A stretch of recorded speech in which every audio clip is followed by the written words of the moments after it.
Ladybug loves, welcome back to my channel.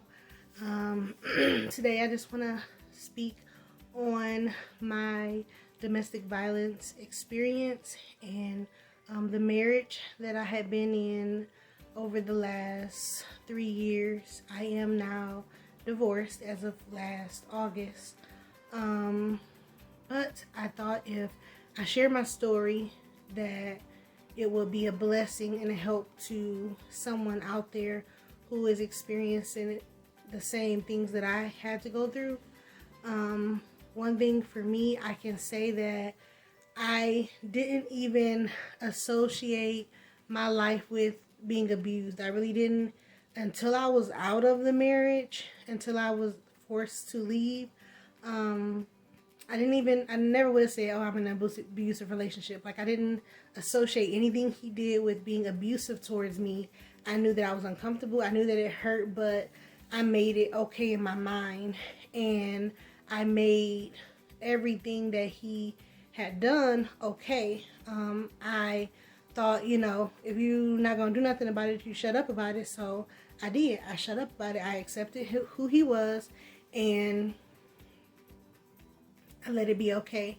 I encouraged it a lot of times, and that was something hard to accept, is that I enabled the behavior, because the reality of it is he didn't have an anger issue.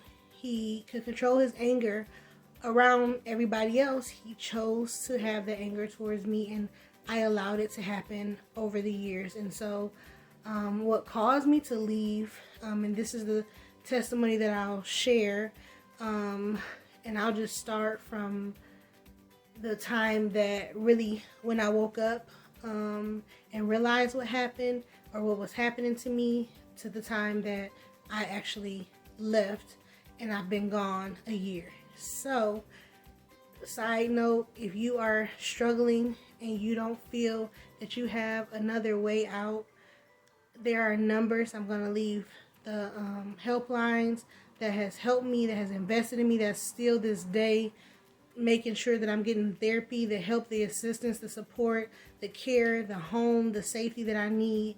You are not alone. You don't have to sit and stay in that thing. Divorce is not the worst thing you can do. And these are things that I wish someone had told me, because I just believe like, oh, God, I hate divorce, so I can't leave. I have to stay and suffer because Christ suffered for me. These are things that I made okay in my mind, and I stayed and I took it because I thought that I had to. But you don't have to stay in a violent situation, and nobody deserves to be belittled, hurt, put down, touched in any kind of way at all. Nobody deserves that. So you do not deserve that, and I recommend that you reach out, even if it's just to have a conversation. The people aren't judgmental at all, and even if you choose to go back, they'll support you. So I know that after I did leave my husband, I went back to him for a brief moment, and we all make mistakes. The statistics are that we go back 7 times before we choose to leave, and I left 3 times before I actually chose to leave for good. So you're not alone. Don't feel judged at all, and I want to say that I love you, I encourage you, and I support you whatever decision you choose. Just be safe, please. So with that being said, I'm going to just share my story. So I went to aesthetic school, and as a result of choosing to go to school, it made my ex-husband very angry. He decided that because I didn't ask his permission to go to school, he said to me that whatever happens as a result of me choosing to go to school without his permission is my fault. So that's when the abuse just kind of got really bad, really out of hand, and severe. It came to a point where He would he had a taser. He's like this tactical guy, so he had guns and swords and tasers, and he just had weapons. But I was never intimidated by the weapons. I thought, you know, they made him look sexy. But he had these things, and so he was using this taser like to scare me. And I had gotten to the point, and this was back in August, so I had gotten to the point where I was scared that even if he went to scratch his head, you know, I was jumping and flinchy. And then what I recognized was that he kept doing it because I was having those reactions. And he would have like this grim look, like this smirk on his face, like he was getting excited because I was being so scared. And he thought it was funny. I was really terrified, and I tried to express that to him, that I'm terrified. He did apologize, but we went to Arizona for our anniversary in August, and then he was mad because I asked for a large cup of ice. I asked for a large cup of ice from Speedway. He was upset because I went and got a large cup of ice when he told me that I could have a small cup of ice. So I was on my walker in Arizona, and he left me and went to the apartment. Went to the hotel that we were at, and you know, he left me walking in the dark by myself out of town on a walker. And he was mad, and he went to the house and, you know, slammed the door, of course, and everything. And he was just driving mad and everything, and we ended up getting into like a physical altercation. And because I had wanted a large cup of ice, and it was the night of our anniversary, we had a great day. We had went to see the Grand Canyon, and you know, it instantly just changed because he didn't get his way, and I wanted a large cup of ice. Like, it's hot as heck in Arizona. Like, I want a large cup of ice to take back to the hotel. So it was nothing wrong with it. The cup was actually absolutely free. The guy, I asked the man, and he said it was free, so it wasn't like he had to pay anything. He just was mad because I didn't do what he wanted me to do. Anywho, we got into a physical altercation. It kind of ruined our trip, and he was just mad at me the whole time, which I was used to anyway by that point. Him just being mad and staying mad for days and shutting me out. And so really that's how the rest of the trip ended. And I got sick the next day, and I just dealt with it. Anyways, I, you know, go back to school, because I had took a break off of school to go on my vacation and everything. I had gotten sick, so I had took a break off of school. So I go back to school, and I am in class, and one of my friends mentioned, oh yeah, American Murder. And they mentioned American Murder, and you know, I didn't know what it was about. One of my friends was like, oh, I don't think you should watch it, and then another friend said, oh, I think you should watch it. So I was like, okay, let me go check this out. So I'm watching American Murder in class. When I tell y'all, I'm like, this will be my life. Like, on American Murder, if you're not familiar with it, the man, and this is a true story, so the man killed his wife and his 2 daughters, and then tried to act like he didn't do anything, and he played victim, right? Whatever, like, and I'm just gonna call it the spirit, because whatever awakened or woke up in me, that just was like, this would be my reality, because this is the kind of man, like, just how he was acting, I'm like, this is the kind of man that I'm living with. And at that moment is when I saw what was happening to me was wrong. And I'm like, bro, so I leave school, I call my family, and I say I'm leaving. I'm like, I'm done. I didn't give nobody no answer. I called family members and just let them know that I'm really afraid for my life. I was shaking. I was very scared. And I just knew that, you know, he would try to kill me. Because he literally told me when I wanted to leave before August, I had said that I wanted to get a divorce, and he said no, only way out is death according to our vows. And so he believed that he had to be the one to take my life if I wanted to get out of the marriage. That was the only way. So he had said that to me about July, and actually when he told me that, because I had said that I had applied for the divorce, he had stabbed me in the back threatening me to stay.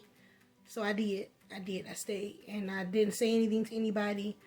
I took it, and then, you know, of course, he just got more and more, like, scarier to me. And like I said, he apologized, but his actions didn't change.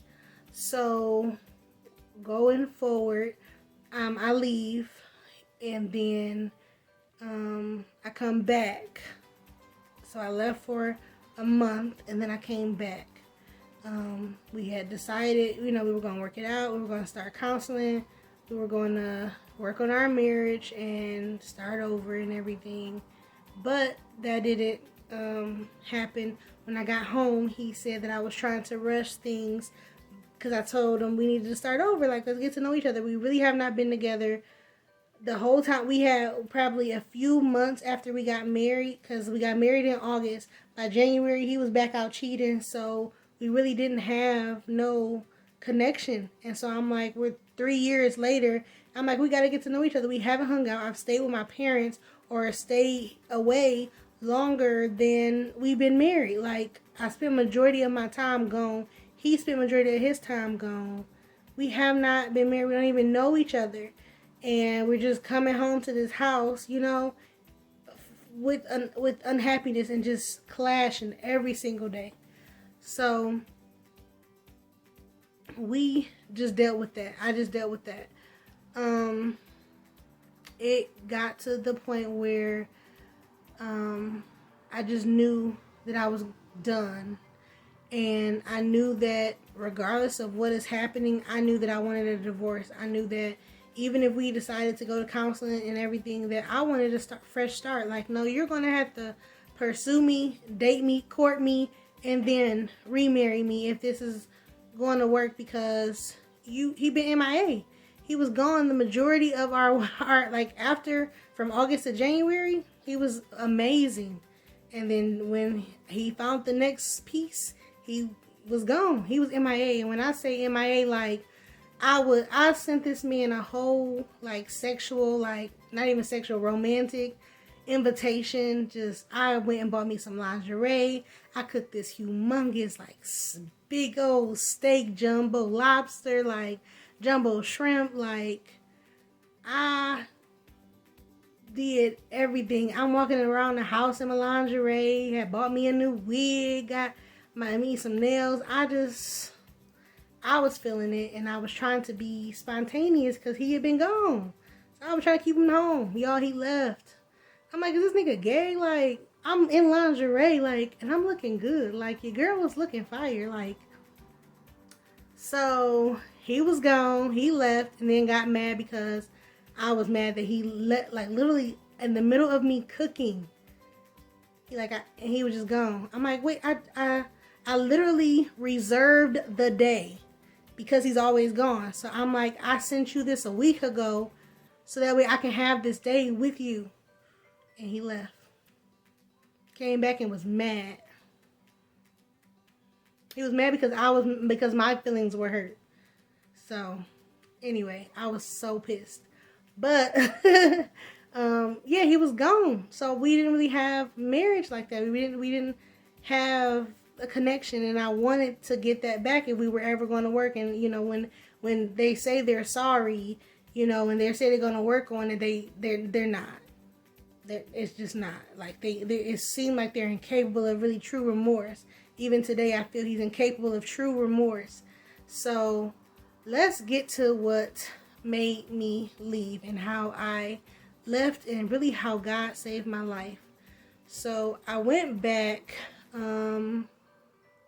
I went back to him and I stayed, and then I decided, because I didn't want to have a nasty divorce, I was going to help him with the bills.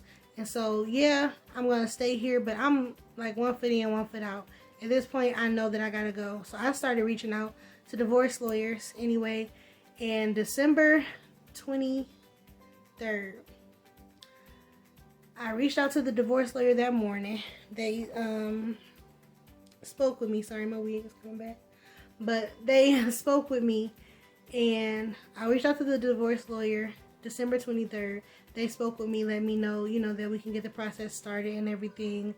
And because I'm on Social Security, it was cheaper. They can give me a discount for it. So I was going with them.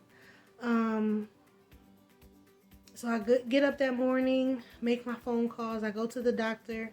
I had texted him the night before that I was done. This was it for me.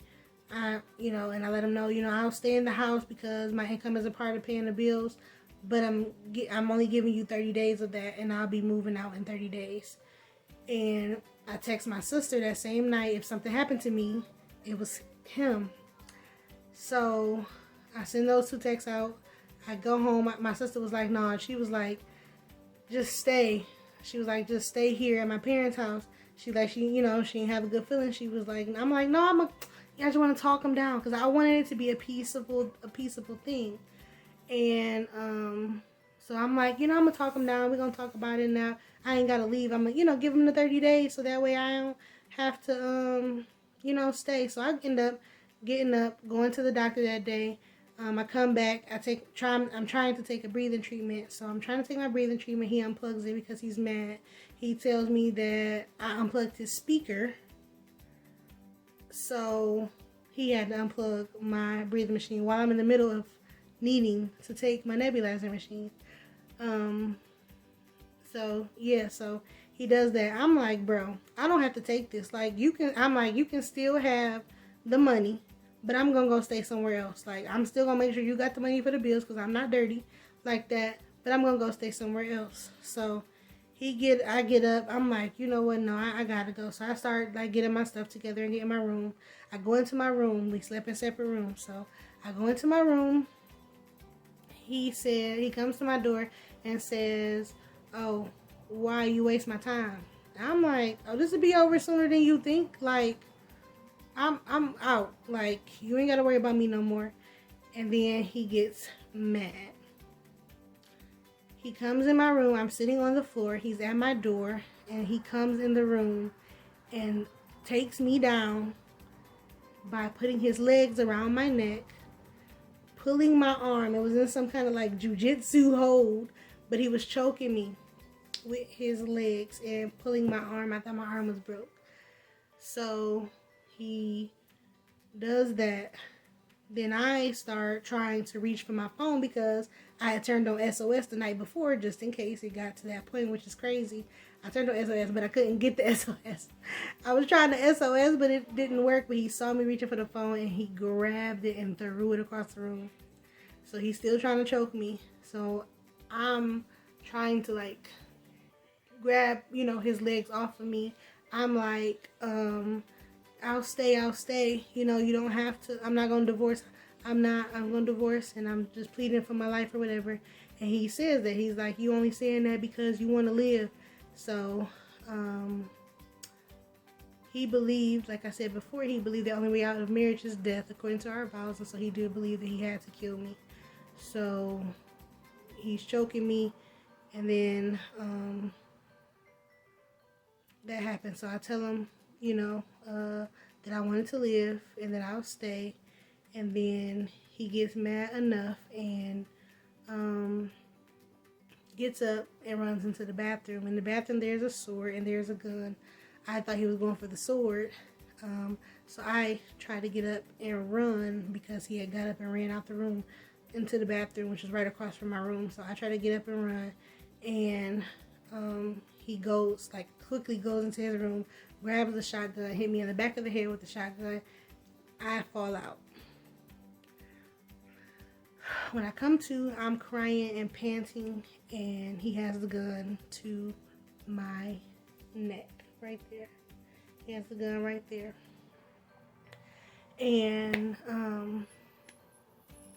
he has the gun to my head, and I don't remember what he was saying to me exactly, but he, sorry, y'all, it's kind of hard. I didn't realize it was going to be tough.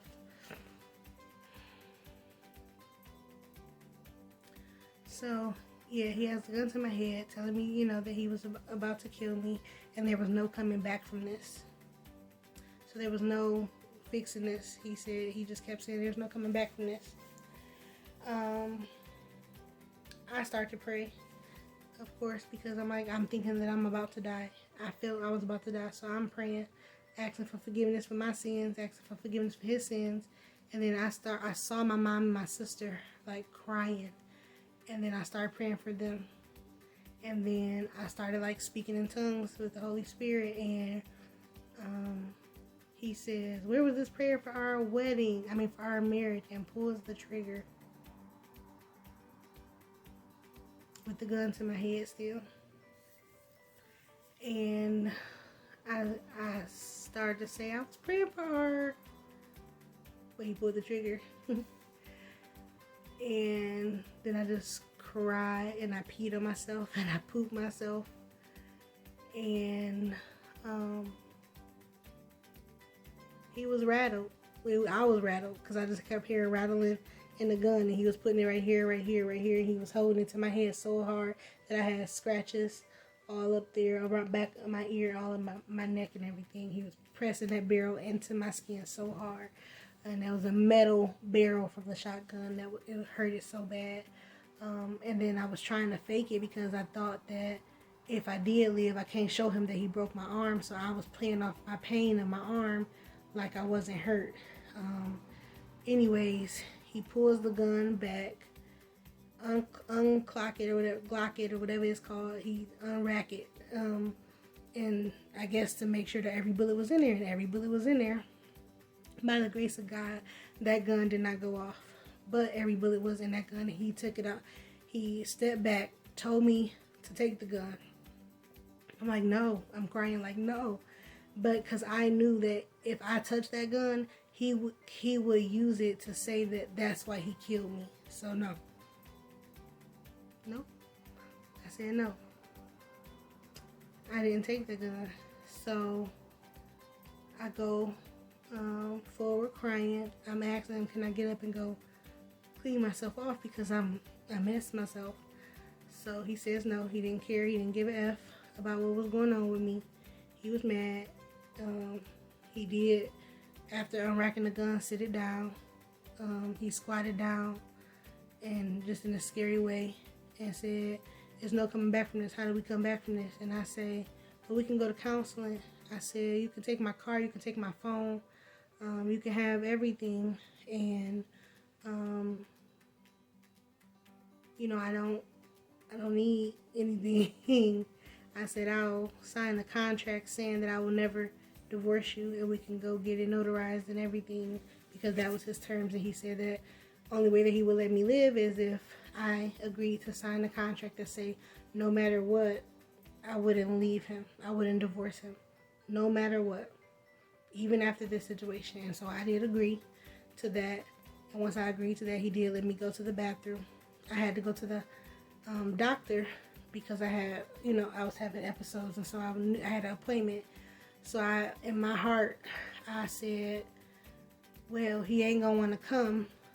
I told him that he could take my car, but in my mind, I'm like, he's not gonna want to come if my mom come. I said, well, my mom, she had just gotten over COVID, so I said she needed to come to the doctor. We got the same doctor, which he knew. So I said, my mom needs to go to the doctor with me. She, scheduled the appointment, with me, and we were just gonna ride together. And so I said that in hopes that he would say he didn't want to come because he knew that he would have to be around my parents. He did let me leave the house that day. He did let me leave with my phone. And I was able to go to the doctor. I went to the doctor, and I wasn't going to say anything. I wasn't going to say anything at all. And my hand was bleeding. And my doctor asked what happened. And before I knew it, I told her. Before I knew it, I had said everything that just happened to me because I had literally just left the house. I was shaking. I was shaking up. I was in shock. I drove, but I couldn't move. I knew I wasn't praying. It was by the grace of God that I even got to the hospital, because I remember thinking, how did I even get to the hospital? Because I was gone. I was so afraid. And I did she sent me to the emergency room. The emergency room called the cops, and we filed a police report, and we went from there. So as of right now, this happened December 23rd. It is April, I want to say 12th. It's April 12th, 2020. This happened in 2020. This is April 12th, 2022. This happened December 3rd, 2020. So I have been gone over a year now. It has not been an easy journey. I left that house and I did not go back to the house. I did slip up and have him meet me somewhere one time. And I think I met him. I think I met him twice. I think I met up with him twice.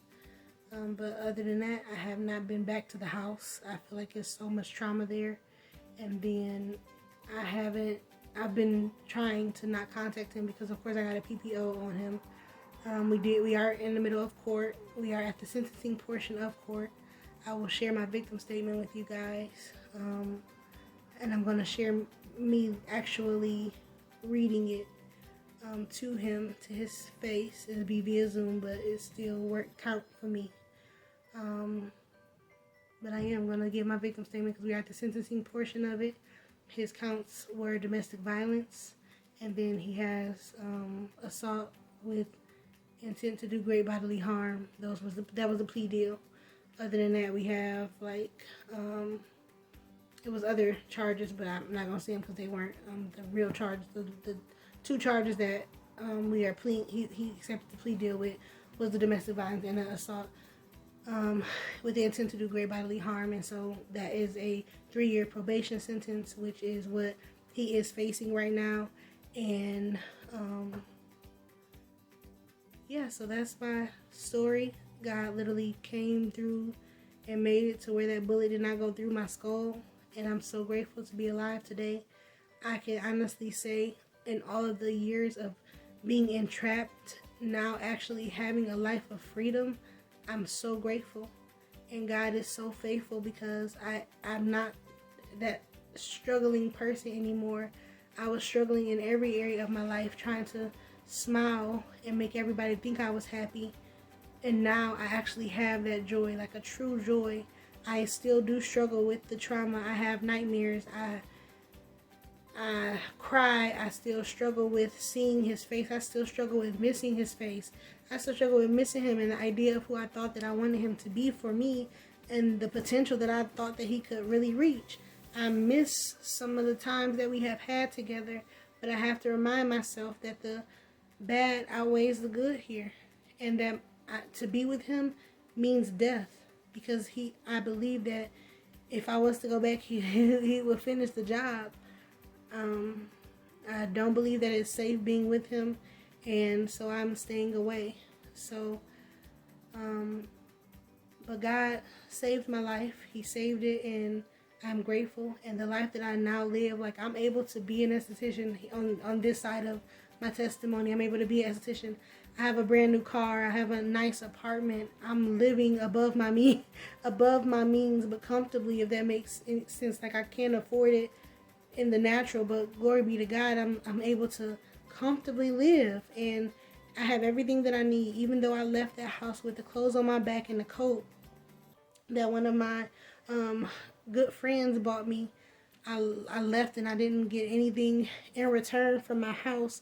I was blessed, and people poured into me and blessed me with clothes and blessed me with money to get clothes, and I was able to get an apartment, and I'm just able to thrive on this end of the testimony.